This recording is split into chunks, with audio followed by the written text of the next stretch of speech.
Bonsoir à tous, bonsoir Claude. Ces Bonsoir images Jean-Marc. vont sans doute rentrer dans l'histoire. La Réunion à l'arrêt, c'était il y a tout juste un an, le début d'un confinement qui allait durer un peu moins de 2 mois. La crise, elle dure maintenant depuis un an et elle continue. Une crise que l'on dit sans précédent et qui continue de laisser des traces dans notre société avec des conséquences économiques et sociales importantes. Et le but de l'émission de ce soir est d'échanger sur cette année particulière donc avec vous et avec nos invités ici présents. On retrouvera également le docteur Katia Kadinouche, qu'on avait beaucoup entendu au début de la crise et puis qui s'était fait beaucoup plus retrouver quelqu'un qu'on a beaucoup vu il y a un an au début de la crise Covid, le docteur Katia Kadinouche. Bonsoir Katia Kadinouche. À l'époque, vous étiez très virulente, vous vous êtes faite plus discrète, même si on vous a revu récemment dans une manifestation anti-masque. Qu'est-ce qui s'est passé? On vous a fait taire? Alors, c'est une bonne question. Déjà, bonjour, je suis contente d'être avec vous, en tout cas d'être avec toute la Réunion. Je pense que vous posez peut-être la question qu'il faut. Est-ce que vous avez... Alors, il y a certainement plusieurs façons de répondre à cette question. On a entendu une colère s'exprimer, une peur. On a entendu tellement de choses, une telle cacophonie, une telle désorganisation. Les gens avaient tellement de choses à dire que elles étaient dites, moi j'avais rien à rajouter à ça. Et j'étais dans une grande colère. J'ai un peu calmé cette colère et puis surtout essayé de survivre. Et vous voyez, j'ai beau vous aimer, Monsieur Collienne, et vous, Monsieur qui est avec lui, excusez-moi, C'est Claude.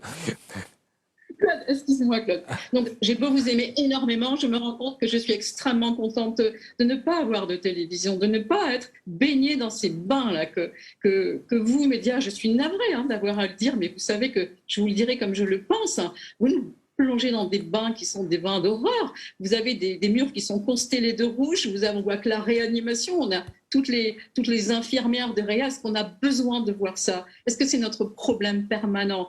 Je ne suis pas tellement d'accord avec ça. Dans ma propre vie de médecin, il y a une telle déconnexion entre ce discours médiatique qui est présenté avec ce que moi je peux vivre dans mon cabinet, qu'il a fallu qu'à un moment donné, je m'écarte de ça.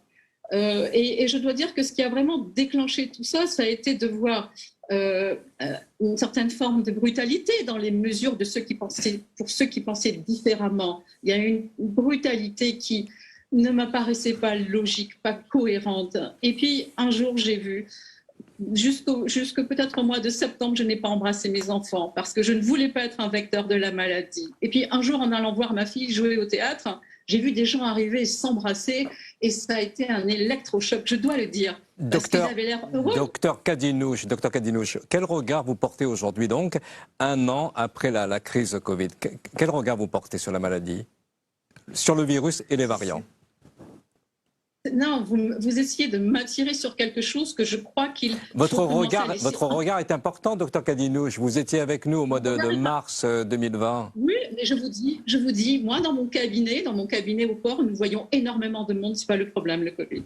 Le problème, c'est que les gens sont malheureux, les gens vont mal, les gens ne comprennent pas. Et il faut essayer de redonner un petit peu de sens à la vie des gens et de les réancrer dans le réel. Nous, des Covid, on est au port, on est une des communes les plus impactées, on a un cabinet qui tourne énormément. Eh bien, j'en vois peut-être des vrais cas Covid, des vrais cas maladie, 3 par mois. Mais Katia Kadinouche, j'ai réécouté vos déclarations il y a un an. Vous étiez très remonté, c'est vrai, vous disiez qu'on allait être submergé, vous parliez même de tsunami. À l'époque, vous pensiez qu'on n'en faisait pas assez et aujourd'hui, vous pensez qu'on en fait trop? Pas du tout. Je voyais qu'il y avait une menace qui était une menace insigne sur laquelle on n'avait pas de recul avec des autorités qui étaient tétanisées et il fallait absolument qu'on réagisse et qu'on fasse quelque chose. Vous voyez ce type d'image pendant que je parle, c'est extrêmement anxiogène. Ça, c'est blessant pour les gens qui regardent et moi, quelque part, ça me révolte de voir ça. Vous n'avez pas besoin de mettre des images comme ça pendant que quelqu'un s'exprime parce que vous créez une dissonance cognitive chez les gens et je voudrais que vous, médias, soyez attentifs à ce que vous provoquez chez autrui. Les gens, on les ramasse en miettes, là. On a des gamins de 9 à 11 ans qui font des tentatives de suicide et qui parfois les réussissent. On a des personnes âgées qui sont terrifiées parce que pour elles, dans le discours des médias, elles sont la prochaine cible. C'est pas le cas. C'est pas le cas. Moi, j'ai plus de dingues. J'en ai 5 à 6 tous les jours qui tombent dans le cabinet que de personnes qui ont véritablement Covid. Je ne nie pas la réalité du Covid.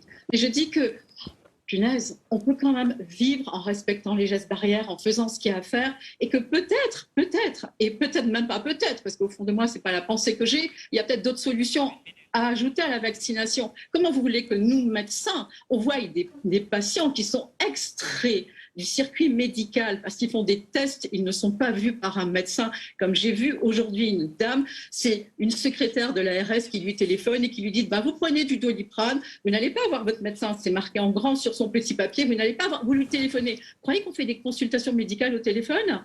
Et cette dame, je la vois au bout de 10 jours aujourd'hui, elle ne peut pas respirer, elle est jeune. Elle n'a jamais consulté. Elle a passé des nuits terribles. Elle a peut-être une phlébite maintenant. Mais si j'avais été alertée que cette patiente était là, si moi je l'avais consultée, si on avait pu la laisser venir dans le cabinet, on a une pièce qui est exprès pour ces patients-là, où on les reçoit en fin de consultation, j'aurais pu évaluer son risque. J'aurais pu mettre en place un traitement précoce. Il y a des traitements précoces comme l'ivermectine, entre autres. Il y a de quoi stimuler l'immunité des gens. Il y a des anticoagulants. On peut faire beaucoup de choses en ville. Mais il faut nous laisser les faire. Docteur Kadinouch, vous reviendrez en radio en parler, s'il vous plaît. Ce serait intéressant, que ce soit en radio ou en télé. Merci, docteur Katia Kadinouch. À bientôt. Réaction sur ce plateau? On dramatise beaucoup trop.